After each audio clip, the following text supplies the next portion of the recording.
Student, मैं Rita Jain government GSG PG college Balod से guest lecture हूँ। और आज का मेरा जो लेक्चर है वो एमकॉम 4th सेमेस्टर का है, जिसमें मेरा सब्जेक्ट है इंटरनेशनल मार्केटिंग, जिसका पार्ट 2 है, यूनिट 4 है। मैं आपको आज बताऊंगी कि जो वितरण माध्यम होते हैं, जो इंटरनेशनल मार्केटिंग के अंतर्गत जो चैनल्स होते हैं वो कितने प्रकार के होते हैं। तो जो अंतर्राष्ट्रीय व्यापार के अंतर्गत वितरण माध्यम जो क्या होता है वो मैंने आपको पहले के लेक्चर में पार्ट 1 में बता दिया है। आज मैं उसका पार्ट 2 बताऊंगी, जिसमें वितरण माध्यम के प्रकार। तो आइए स्टार्ट करते हैं क्लास। अंतर्राष्ट्रीय वितरण माध्यम के प्रकार। तो देखिए, जो अंतर्राष्ट्रीय व्यापार होता है उसमें वितरण माध्यम जो होते हैं वो 2 प्रकार के माध्यम होते हैं। एक होता है प्रत्यक्ष माध्यम और दूसरा होता है अप्रत्यक्ष माध्यम। तो जो प्रत्यक्ष माध्यम होता है वो डायरेक्ट चैनल होता है। इसका मतलब ये है कि विदेश में जो अपना माल है वो जो उसका जो माध्यम रहता है वो सीधा मध्यस्थों या अंतिम उपभोक्ताओं को क्या करना होता है, बेचना होता है। इसमें जो सीधा जो माल है वो मध्यस्थों को या अंतिम उपभोक्ताओं तक पहुंचाया जाता है। अब जो प्रत्यक्ष माध्यम है उसमें निर्यात में अंतर्राष्ट्रीय विक्रय गतिविधियों को पूरा करने का काम किसका है, निर्माता का है, या फिर निर्यातक जो है स्वयं करता है। तो जो निर्यातक माल का जो निर्यात करने के लिए एक अलग विभाग की क्या कर देता है, स्थापना कर देता है। और जो प्रत्यक्ष निर्यात है इसकी दशा में जो निर्माता है वो विदेशी ग्राहकों से क्या करता है, माल को प्रत्यक्ष विक्रय करता है। और वे जो ग्राहक है वो माल का क्या करते हैं, स्वयं प्रयोग कर ले और अपने आगे जो है उसे अपने नाम से क्या कर दे, बेच दे। अब आगे जो विक्रय करने वाले ग्राहकों में वितरक है, व्यापारिक आयातक है, सरकारी एजेंसी, ये सारी चीजें इसमें शामिल होगी। तो जो प्रत्यक्ष माध्यम होता है वो डायरेक्ट माध्यम है। डायरेक्ट किस पर पहुंचाया जा रहा है, माल सीधा मध्यस्थों को माल दिया जा रहा है। तो ये जो प्रत्यक्ष माध्यम होते हैं, अंतर्राष्ट्रीय माध्यम के अंतर्गत 2 माध्यम है, प्रत्यक्ष और अप्रत्यक्ष। जो प्रत्यक्ष माध्यम होते हैं उसका इसके अंतर्गत जो पहला आता है माध्यम, उसके अंतर्गत आता है पहला जो है कमीशन एजेंट या दलाल। तो जो कमीशन एजेंट या ब्रोकर्स जो होते हैं वो क्या होते हैं, कहाँ होते हैं, विदेशी बाजार में क्या होते हैं, स्थित होते हैं। और वे अपने नाम से क्या करते हैं, व्यवहार नहीं करते। उनका काम होता है विदेश में निर्यातक का जो है एजेंट के रूप में क्या करना, उसको प्रतिनिधित्व करना होता है। वे ग्राहक वो निर्यातक को जोड़ने का काम करते हैं। वो उनके दोनों के बीच में क्या होते हैं, कड़ी का काम करते हैं। जो कमीशन एजेंट या दलाल क्या करते हैं, प्राय जो होते हैं वो खाद्य प्रोडक्ट है ना, इन सारी चीजों को जो है इन सारे प्रोडक्ट का जो है ज्यादा वो क्या करते हैं, व्यवहार करते हैं।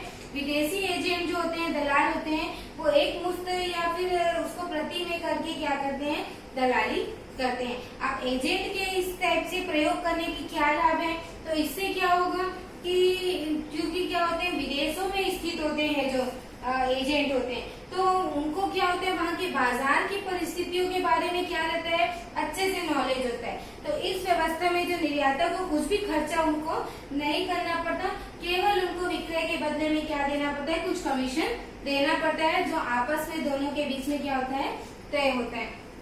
यदि निर्यातक जो है विदेश में अपनी शाखा भी खोलना है और विक्रय कर्मी नियुक्त करे तो भी क्या करना पड़ता है, उसमें भी उनको ज्यादा खर्चा करना पड़ता है। तो इससे बेटर यही है कि वो क्या करे, वहाँ पर अपने एजेंट को क्या कर दे, नियुक्त कर दे। अब देखिए, जहाँ लाभ होता है तो वहाँ कुछ दोष भी हैं। तो एजेंट या दलालों के माध्यम से बेचने की क्या दोष हो सकते हैं कि वे जो आयातित माल है उसको जो है क्या करते हैं, जो मूल्य अपन ने बनाया है, निर्यातक ने जो मूल्य बनाया है उससे क्या कर देते हैं, अधिक कीमत पर क्या करके बेच के अपना जो वो पर्सनल प्रॉफिट है वो उसमें से कमा लेते हैं। तो किसी विशेष निर्यातक के माल की या तो बिक्री बढ़ाने में वो रुचि नहीं लेते, तो उनके माल को ज्यादा बेचने में वो इंटरेस्ट नहीं लेते हैं और माल को बेचते नहीं है।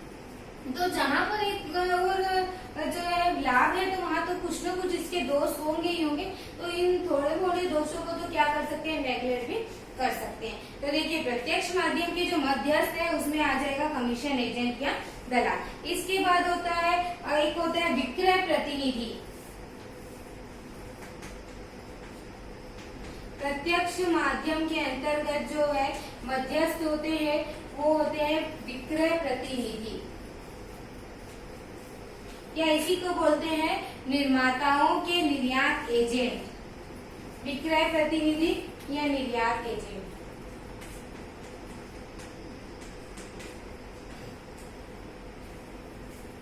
अब ये ऐसे व्यक्ति, ऐसे मध्यस्थ होते हैं जो क्या करते हैं, विदेशों में भ्रमण करते हैं, घूमते हैं और वहाँ निर्यातक के माल के लिए क्या करते हैं, वहाँ ग्राहक ढूंढते हैं। वे अपनी मतलब सभी सेवाओं के लिए क्या करते हैं, कमीशन वसूल करते हैं। प्राय क्या होता है कि ये जो है सीमित बाजार के विशेषज्ञ होते हैं, उनको थोड़े मोड़े बाजार के बारे में क्या होती है, जानकारी होती है और निर्यातक को अपनी सेवा प्रदान करते हैं। और ये भी क्या है, अपने नाम से कोई प्रकार का व्यवहार नहीं करते, वे केवल एजेंट के रूप में ही क्या करते हैं, कार्य करते हैं। अब जो निर्यातक एजेंट है वो प्राय छोटे छोटे निर्माता का प्रयोग करते हैं, जिससे क्या होता है, विदेशों में स्वयं जो है वितरण की व्यवस्था उनको नहीं करनी पड़ती और न ही उनको व्यय सहन करना पड़ता है। तो जो निर्यातक एजेंट है वो विक्रय पश्चात सेवा, मरम्मत सुविधा ये सारी चीजें प्रदान नहीं करते और न ही ग्राहकों की शिकायतों का क्या करते हैं, निवारण करते हैं। तो ये काम फिर निर्यातक को करना क्या हो जाता है, स्वयं हो जाता है। तो प्रत्यक्ष वितरण के माध्यम के अंतर्गत इनका यही लाभ है, क्योंकि इसमें लागत क्या आती है, कम आती है और विदेशों में जो भ्रमण करते रहने से जो एजेंट को विदेशी बाजार के बारे में क्या मिल जाती है, पूरी जानकारी मिल जाती है, जिसका लाभ किसको मिलेगा, निर्माताओं को मिलेगा।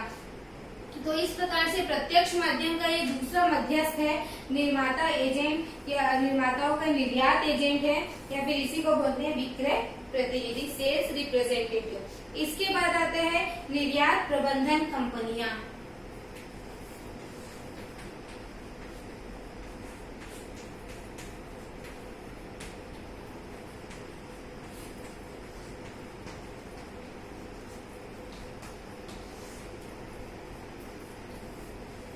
एक्सपोर्ट मैनेजमेंट कंपनी क्या होता है कि कई देशों में जो निर्यातक जो है प्रबंधन कंपनियां कार्य करती है ना। तो वो जो कमीशन या निर्धारित पारिश्रमिक के आधार पर क्या करते हैं, विदेशी जो निर्माता होते हैं वो पूरा निर्यात की गतिविधि उनको क्या कर देते हैं, सौंप देते हैं। तो ये निर्यातक की जो विक्रय संवर्धन है, शिपिंग व्यवस्था है और जो डॉक्यूमेंटेशन का कार्य है, ये सभी कार्यों की व्यवस्था कौन करता है, ये निर्यात प्रबंधन कंपनियां करती है।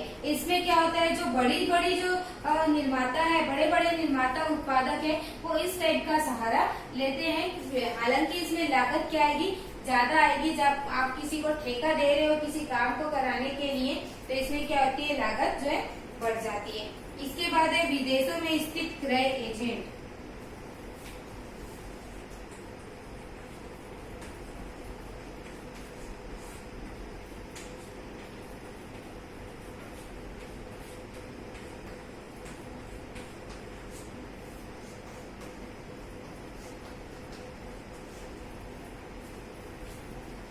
जो ओवरसीज बेस्ड बाइंग एजेंट है, इस प्रकार के एजेंट जो है किसी भी देश के निर्यातक द्वारा जो है विदेशों में माल आयात करने के लिए ज्यादातर नियुक्त किए जाते हैं। तो जो क्रय एजेंट है उनके साथ भी क्या कर सकते हैं, संबंध को स्थापित करके अपने देश में आयातकों के द्वारा क्या कर सकते हैं, माल को बेच सकते हैं। तो उनके लिए क्या होता है कि विदेशों से माल आयात करते हैं और जो निर्यातक होते हैं ऐसे क्रय एजेंटों के माध्यम से क्या करते हैं, विदेशों में अपना माल निर्यात करते हैं। ये किसके एजेंट होते हैं, आयातक के एजेंट होते हैं। तो निर्यातक उनसे क्या करते हैं, संपर्क बना करके अपना माल उनको बेचते हैं। इसके बाद होता है कमीशन गृह।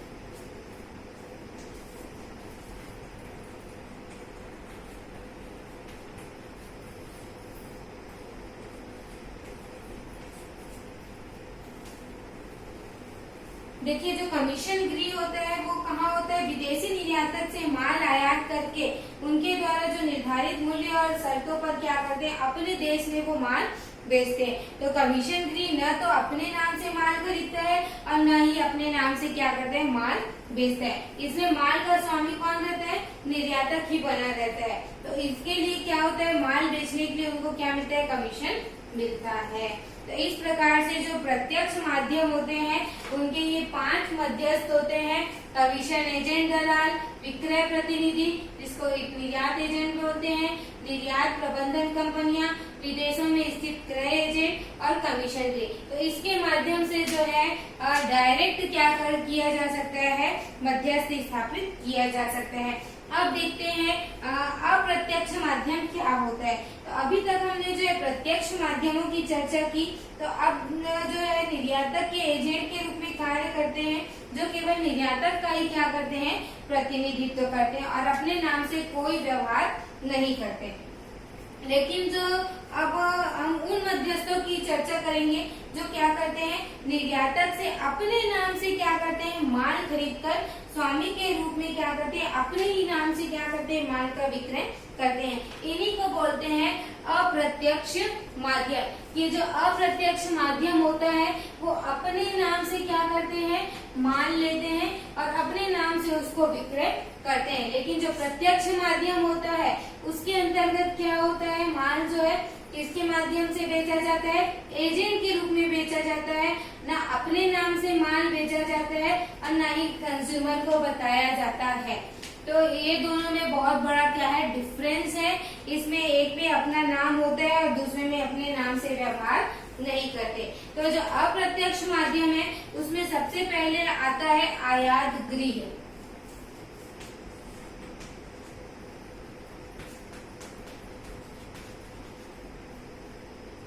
आयात गृह मतलब क्या होता है, जो व्यापारी आयातक है विदेश में स्थित ऐसी कंपनी, ऐसी व्यापारी होती है जो अपने नाम से क्या करती है, माल को आयात करती है, फिर अपने देश के जो थोक व्यापारी और फुटकर व्यापारी को क्या करती है, बेचती है। तो प्रायः व्यापारी आयातक क्या करते हैं, विदेशों में जो स्थित व्यापारिक संस्थान होते हैं वहाँ पर क्या करते हैं, आयातित माल का जो है स्वामित्व और कब्जा क्या कर लेते हैं, स्वयं ग्रहण कर लेते हैं और फिर माल बेचने का जोखिम उत्तरदायित्व भी क्या करते हैं, अपने ऊपर रख लेते हैं। तो प्रायः जो औद्योगिक या बड़ी बड़ी चीजें हैं वो इस टाइप से बड़ी मात्रा में क्या करती है, व्यवहार करती है।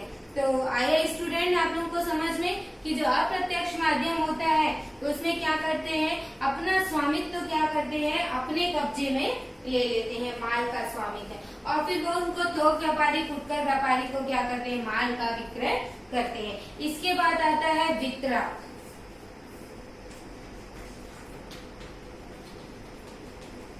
जिसको बोलते हैं डिस्ट्रीब्यूटर्स। तो वितरक वो व्यक्ति होता है जो किसी निर्यात या विदेशी व्यापार में जो एकमात्र रूप में माल बेचने के लिए क्या किया जाता है, नियुक्त किया जाता है। अब वितरक अपने नाम से क्या करते हैं, माल खरीदते हैं और वो फिर अपने माल को थोक व्यापारी, फुटकर व्यापारी जैसे मध्यस्थों को या फिर अंतिम उपभोक्ताओं को अपने नाम से क्या करते हैं, बेचते हैं। तो ये जो वितरक होते हैं वो भी माल का स्वामित्व क्या करता है, ग्रहण करता है और सभी उत्तरदायित्व जोखिम क्या करता है, अपने ऊपर लेता है। तो वितरक जो होते हैं वो निर्यातकों से जो है अनुबंध कर लेते हैं लंबे समय के लिए और जैसे उनका विदेशी बाजारों में क्या करते हैं, प्रतिनिधित्व करते हैं। तो वितरक बाजार में जो है वस्तु की जो मांग है वो उसका अनुमान लगाते हैं, ग्राहकों की आवश्यकताओं को आकलन करते हैं और जो निर्यातक और ग्राहकों के बीच की सूचनाओं को भी आदान प्रदान करते हैं। और उनके पास एक गोदाम होता है जहाँ पर क्या करते हैं, वो अपने माल को रखते हैं और जो विक्रय संवर्धन करना है, विज्ञापन करना है, ये सारी चीजें भी क्या करते हैं, स्वयं करते हैं निर्यातक की ओर से। और जो वारंटी देना है, विक्रय पश्चात सेवा देना है और ग्राहकों की शिकायतों का निवारण करने का काम भी ये खुद ही करते हैं। तो माल को किस मूल्य पर बेचना है ये भी जो है वितरक जो है स्वयं तय करते हैं। तो इस व्यवस्था का सबसे बड़ा लाभ यही है कि निर्यातक को ज्यादा मेहनत करने की आवश्यकता नहीं पड़ती, उनकी लागत और श्रम और परेशानियों से उनको क्या मिल जाता है, छुटकारा मिल जाता है। उससे जो है अनेक जो छोटे छोटे आयातक है ना, उनसे भी व्यवहार उनको नहीं करना पड़ता, सीधा वितरक के माध्यम से जो है माल का पूरा जो है खपत हो जाता है और उनको ज्यादा टूट फूट अगर की ज्यादा चिंता करने की जरूरत नहीं पड़ती। इसके बाद आते हैं थोक व्यापारी।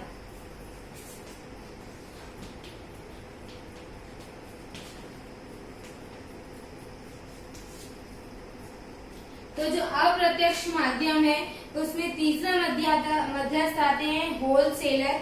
अब ये वितरण के माध्यम से जो विदेशी थोक व्यापारी निर्यातक जो है वितरक से माल खरीदकर किसको बेचते हैं? फुटकर व्यापारी को बेचते हैं। तो थोक व्यापारी जो अंतर्राष्ट्रीय विपणन में इनका भी महत्वपूर्ण स्थान होता है और वे बड़ी मात्रा में माल का आयात करके फुटकर व्यापारियों को थोड़ी थोड़ी मात्रा में माल क्या करते हैं? बेचते जाते हैं। इसके बाद आता है फुटकर व्यापारी।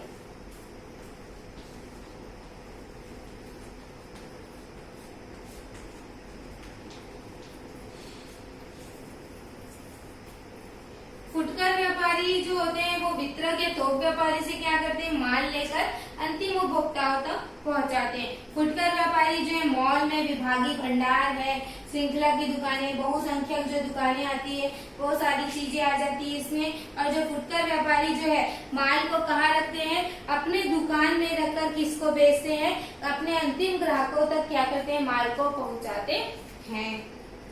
और जो फुटकर व्यापारी होते हैं वो विदेशी बाजारों के बारे में भी उनको क्या होता है? पूरा अनुभव होता है और ग्राहकों की पसंद नापसंद के अनुसार क्या करते हैं? जानकारी लेते हैं और निर्माता को वो जानकारी क्या करते हैं? वहां तक पहुंचाते हैं।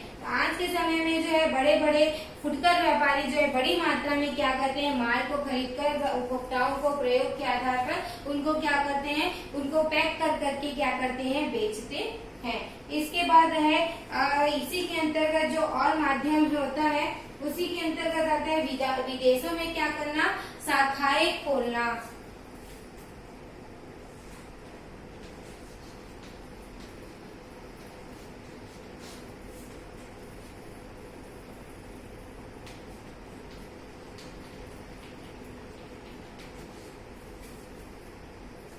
इसके अंतर्गत क्या होता है? निर्माता जो होता है माल के विदेशों की बिक्री जो है बहुत बढ़ाना है तो उसके लिए अपनी क्या कर देता है? वहाँ शाखाएं खोल देते हैं और शाखाओं का जो स्वामित्व होता है वो निर्माता के पास ही, निर्यातक के पास होता है और वो ही उसका क्या करते हैं? संचालन करते हैं। वहाँ काम करने वाले कर्मचारियों का जो प्रशिक्षण है वो भी अपने निर्यातक क्या करते हैं? अपनी नीतियों के अनुसार है करते हैं। और बहुत से निर्यातक जो है विदेशी बंदरगाह पर अपने भंडार गृह भी स्थापित कर देते हैं ताकि वहां से माल की आपूर्ति को क्या कर सके? तुरंत खोल सके। इससे क्या होता है? ग्राहकों से क्या होता है? डायरेक्ट संपर्क हो जाता है और जो उनकी कठिनाई है उसका शिकायतों का निवारण क्या है? आसानी से हो जाता है। इसके बाद अप्रत्यक्ष माध्यम के ही अंतर्गत आते हैं फ्रेंचाइजिंग व संयुक्त उपक्रम।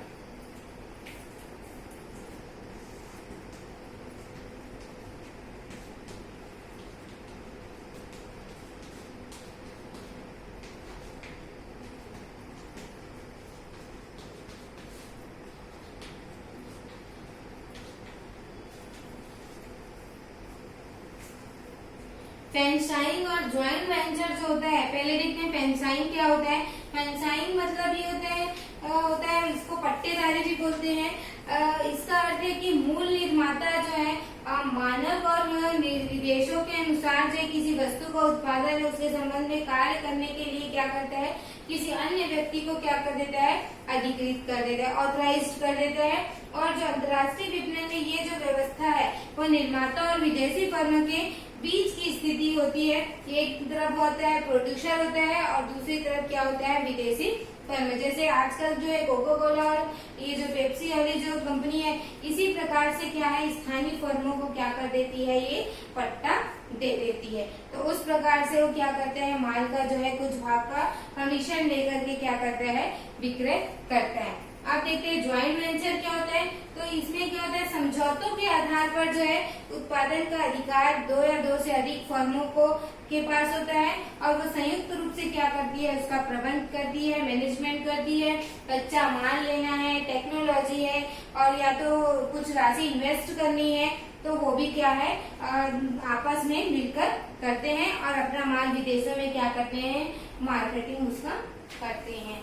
इसके बाद सरकारों को क्या करना? विक्रय।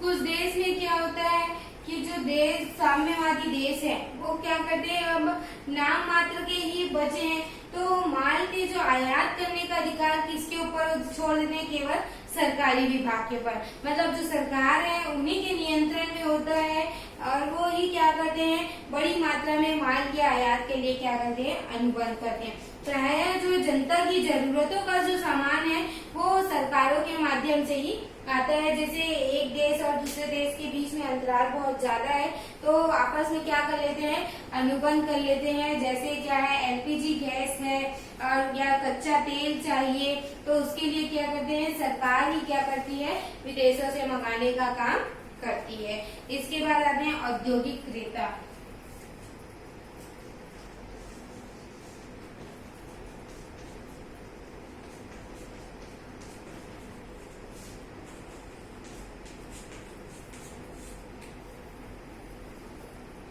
बड़ी बड़ी जो औद्योगिक कंपनी है वो बड़े पैमाने पर उनको क्या होती है, माल की आवश्यकता होती है तो वो क्या करते हैं, बिचौलियों के माध्यम से खरीदने के लिए निर्माता या निर्यातक से क्या करते हैं, माल आयात करते हैं।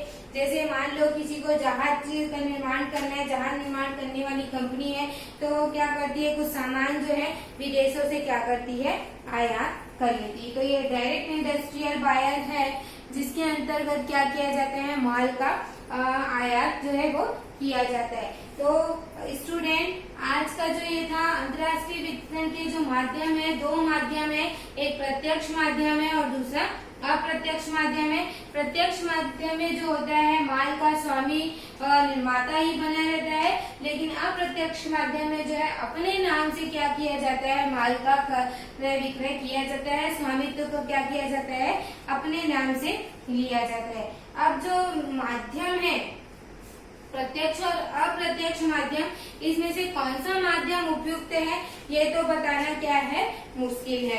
तो जो प्रत्यक्ष वितरण माध्यम का प्रयोग जो है तब किया जाता है जब निर्यातक जो है विदेशी बाजार के बारे में क्या रखता हो, पूरी नॉलेज रखता हो, पूरा जानकारी रखता हो और वहाँ उसके माल की खपत भी क्या है, ज्यादा होती है, तब जो है वो इस वाले माध्यम का क्या करता है, उपयोग करता है। यदि विदेशी बाजार में निर्यातक की बिक्री बहुत कम है तो प्रत्यक्ष वितरण क्या हो जाएगा, उनके लिए महंगा हो जाएगा और ये माध्यम उनको क्या है, छोटे आकार के निर्यातकों के लिए क्या होता है, उपयुक्त नहीं है। और जिसका देश में क्या है, बाजार जो है सीमित मात्रा में है तो उनके वित्तीय फाइनेंशियल प्रॉब्लम भी उनको क्या करना पड़ेगा, उठाना पड़ेगा।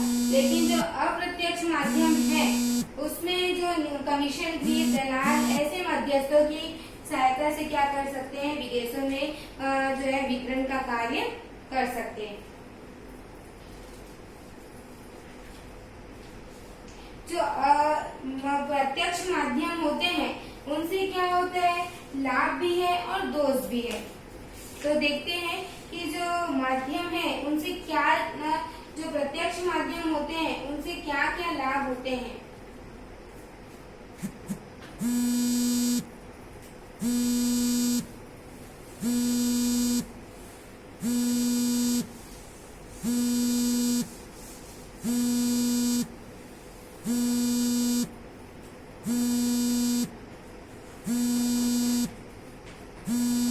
इससे जो लाभ होगा, निर्माताओं को भी लाभ होगा, मध्यस्थों को भी लाभ होगा और क्या है, उपभोक्ताओं को भी क्या होगा, लाभ होगा।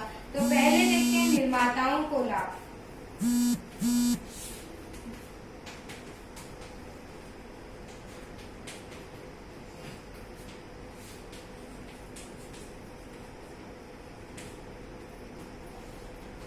निर्माताओं की किसमें वृद्धि होगी, बिक्री में वृद्धि होगी, क्योंकि जब माल बिकेगा तो विक्रय में वृद्धि होगी, विक्रय में वृद्धि होने से किसमें वृद्धि होगी, लाभ में भी वृद्धि होगी। अब और क्या होगा, वो क्या कर सकते हैं, वितरण माध्यम पर कंट्रोल कर सकते हैं, उसके लेवल पर।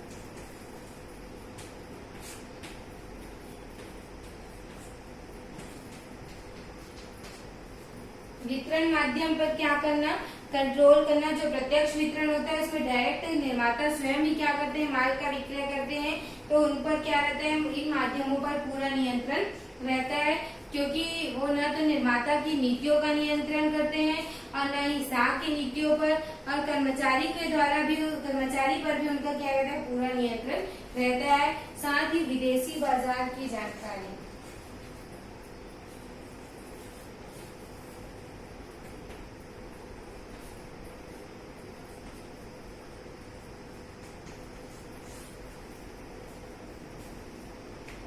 जो विदेशी निर्यातक है वो क्या करते हैं, प्रत्यक्ष रूप से माल का निर्यात करते हैं, तो उनको ग्राहकों और मध्यस्थों के साथ जो सीधे संपर्क में आते हैं, तो उनसे निकट से उनको क्या कर सकते हैं, उपभोक्ताओं से संपर्क बना के उनके ग्राहकों की रुचियों जानकर उनमें हो रहे परिवर्तनों का क्या कर सकते हैं, पता लगा सकते हैं, और इसके साथ ही मूल्यों पर भी क्या कर सकते हैं, नियंत्रण।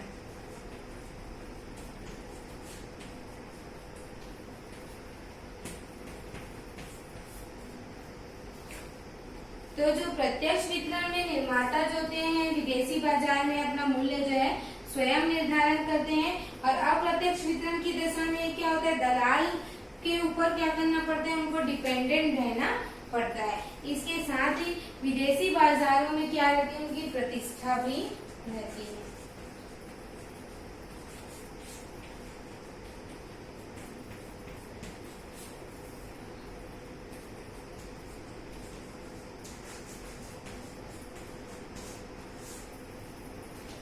क्योंकि जो प्रत्यक्ष माध्यम के अंतर्गत माल का विक्रय किया जा रहा है वो निर्माता के द्वारा स्वयं के द्वारा उन्हीं के नाम से किया जा रहा है, और वो अपनी विक्रय के पश्चात सेवा देकर के भी क्या कर सकते हैं, अपनी प्रतिष्ठा को बाजारों में बनाए रख सकते हैं। तो इस प्रकार से स्टूडेंट एक प्रत्यक्ष माध्यम से क्या होता है, निर्माताओं को लाभ पहुंचता है। अब उपभोक्ताओं को क्या लाभ होगा, तो उपभोक्ताओं को क्या मिलेगा, असली माल मिलेगा, बिना मिलावट के माल मिलेगा प्रत्यक्ष माध्यम से, क्योंकि वितरण हो रहा है इसलिए, और उनको जो सेवा मिलेगी वो भी अच्छे से मिलेगी, तुरंत सेवा मिलेगी, और मरम्मत और विक्रय के पश्चात की जो सेवा होती है वो भी उनको प्राप्त होगी, और साथ ही साथ उनको कम मूल्य पर भी क्या है, माल मिलेगा, क्योंकि जब मीडिएटर नहीं होंगे तो उनको पेमेंट नहीं करना पड़ेगा, जिसके कारण से जो है माल जो है ग्राहकों तक सीधा जो है कम मूल्य पर क्या हो जाएगा, उपलब्ध हो जाएगा, क्योंकि जो मीडिएटर्स की जो प्रॉफिट है वो उसमें ऐड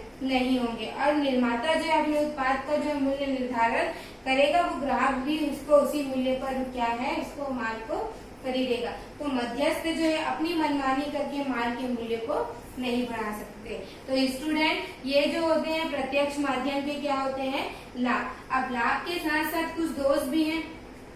तो जो प्रत्यक्ष वितरण माध्यम से क्या दोष होते हैं, तो एक तो उनको फाइनेंशियल जो है साधनों की आवश्यकता होती है, वो उनको नहीं मिल पाता। तो विदेशों में जो है प्रत्यक्ष वितरण व्यवस्था करने के लिए बहुत अधिक माध्यम में फाइनेंशियल जो है रिसोर्सेज की आवश्यकता होती है। तो प्रत्यक्ष वितरण करने के लिए अगर निर्यातक जो है विदेशों में शाखाएं, शोरूम खोलना है, कर्मचारी नियुक्त करना है, खुद ही को विज्ञापन कराना है, विक्रय संवर्धन करने की आवश्यकता होती है, जिसके लिए जो है काफी ज्यादा धन जो है विनियोग करने की आवश्यकता होती है, जो एक छोटे निर्माता या निर्यातक के बस की बात नहीं है। इसके साथ ही उनको किसकी आवश्यकता पड़ती है, प्रबंधकीय योग्यता। तो इस टाइप के जो कुशल योग्यता मिलना क्या है, मुश्किल है। प्रबंधकों को विदेशी बाजारों में जो है रीति रिवाज, ग्राहकों की पसंद और वहाँ के कानून की जानकारी होनी चाहिए, जो छोटे पैमाने के निर्यातक के पास ये साधन जो है वो उपलब्ध नहीं होते हैं। तो प्रबंधकीय योग्यता की भी उनको आवश्यकता है, वो भी नहीं मिल पाता है।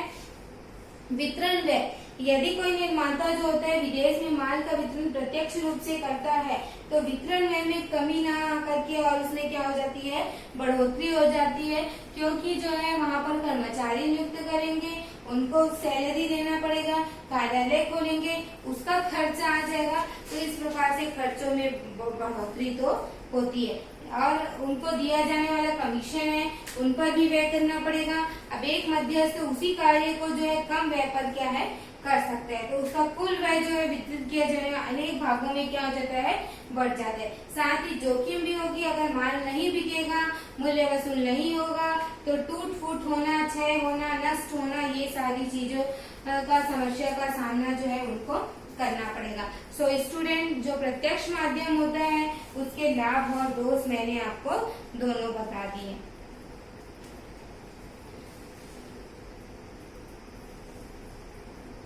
आज की जो क्लास थी वो थी अपनी इंटरनेशनल डिस्ट्रीब्यूशन का चैनल था, जिसके अंतर्गत मैंने आपको जो है इसके प्रकार बताए हैं, एक प्रत्यक्ष माध्यम और दूसरा अप्रत्यक्ष माध्यम। तो प्रत्यक्ष माध्यम क्या होता है और अप्रत्यक्ष माध्यम क्या होता है, और जो प्रत्यक्ष माध्यम होता है उसके लाभ कौन कौन से होते हैं और क्या उसके दोष है। निर्माताओं को लाभ और उपभोक्ताओं को, दोनों को इससे लाभ होता है, और उसके कुछ दोष है, वो दोनों मैंने आपको बताए हैं। अब नेक्स्ट क्लास में जो है इसके बाकी बचे हुए पार्ट को अपन देखेंगे।